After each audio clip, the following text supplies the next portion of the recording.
भारत छोड़ो न्याय यात्रा में मणिपुर से हम महाराष्ट्र गए और रास्ते में हज़ारों युवाओं ने कंप्लेन की थी कि हिंदुस्तान में नॉन स्टॉप पेपर लीक होते हैं। और आज आप सबको मालूम है कि NEET paper and UGC NET के जो पेपर्स हैं वो लीक हुए हैं और एक कैंसिल भी हुआ है।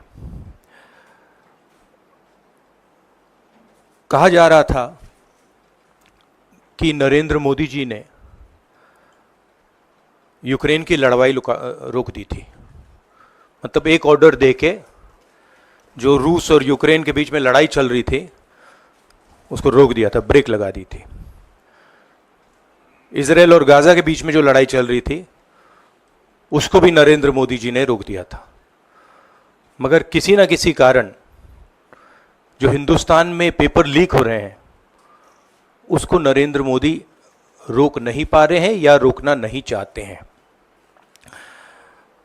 नुकसान स्टूडेंट्स का होता है।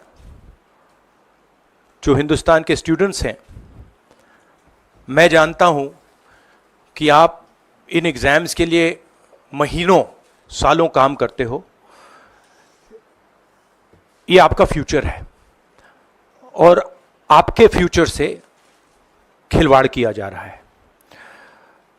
मध्य प्रदेश में व्यापम हुआ और अब उस व्यापम को नरेंद्र मोदी जी और उनकी सरकार पूरे देश में फैलाने का काम कर रही है। मैं इंस्टीट्यूशनल कैप्चर की बात करता हूं, मीडिया की बात करी, अलग अलग हिंदुस्तान के जो संस्थाएं हैं उनकी बात की। यही एजुकेशन इंस्टीट्यूशंस में हो रहा है। पेपर लीक का कारण है